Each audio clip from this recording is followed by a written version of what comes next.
munsi uko muheje kubyumva twaramutse duhuza abarongoye ibinyamakuru bitandukanye. Ni igikorwa twama dukora uko amezi atatu atashe. Icyo gikorwa rero kikaba gifite intumbero yo guteza amaso inyuma kugira ngo turabe ingene ibinyamakuru bitandukanye byakoze mu mezi atatu aheze.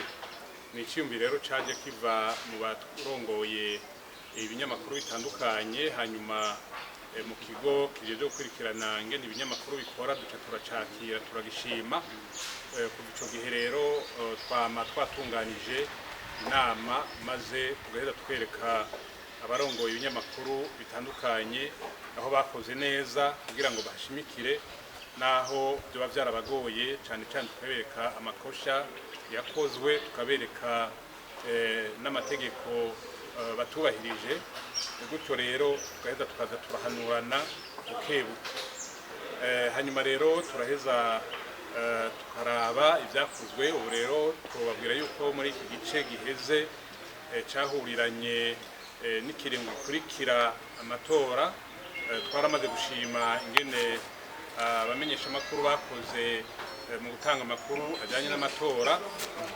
Bikaba rero byahuriranye n'iyindi migambi kumbura abamenyeshamakuru bagiye gukora, kuko imbere y'icyo gihe ibyo bakora byinshi byari bishimikiye ku kiringo kijyanye n'amatora. Mu nama twagize ubuheruka twarabasabye ko bogira icyo bafashije kugira ngo wa mugambi w'iterambere w'igihugu ushobore kuja mu ngiro, nabo bagira icyo baterereye. Gushika uno munsi rero kuva mu kwezi kw'indwi gushika mu kw'icenda, muri rusange turashima ingene ibinyamakuru byagiye birakora, ariko hari amakosha twabonye yagiye aragaruka. Ibyo rero turaza kuronka umwanya wo kubibereka, twongere tubasabe ko boshiramo inguvu.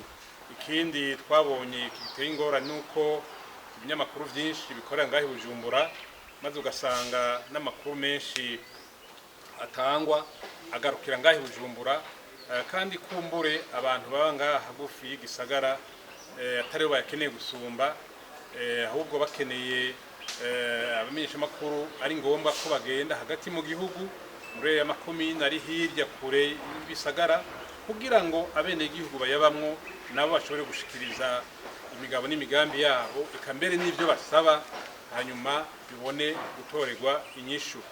Ikindi uko twabonye ibibazo bijanye na politike biracafise ikibanza kinini cyane, kandi politike novuga ko itunze abantu bake. Gutyo rero tugasanga n'ishirwa mu ngero rya wa mugambi w'iterambere ntiraronka ikibanza gikwiye mu gisata c'ibinyamakuru. Tugaca dufatira rero akaryo turonse kugira ngo dusubire kubatumirira bagende bya mugambi bawusome, umwe wese arabe ico yoterera kugira ngo uwo mugambi ushobore gushirwa mu ngiro, kanatsinda abamenyeshamakuru cyo kimwe n'abandi ivyo bakora byose byateza kuba birondera ineza y'umwenegihugu. Iyo neza nayo izoca mu kugabanya ubukene biciye mu gushirwa mu ngiro y'uwo mugambi w'iterambere igihugu cyose cyashizeho kandi cabonye ariyo nzira nziza. Nuko rero inama turaza kubona akaryo, turaza kuronka umwanya wo guhanahana ivyiyumviro kugira ngo turabe n'ingene ibibazo bihari byotorerwa inyishu, cyane cyane mu bijanye no kwigisha abamenyeshamakuru, kuko turazi yuko ngaha mu gihugu iwacu nta shuri yigisha umwuga wo kumenyesha amakuru dufise. Ariko rero twaberetse inzira bocamwo mu gutora abantu bamaze kumenyera kandi turazi ko bariho, bagaheza bagaca baja hamwe bose, abo nabo bagaca bigisha abandi. Turazi yuko ari abantu bashasha mu mwuga, maze ugasanga bariko baramera nk'abirondera, bagakora n'amakosha ajyanye no kutamenya no kutamenyera.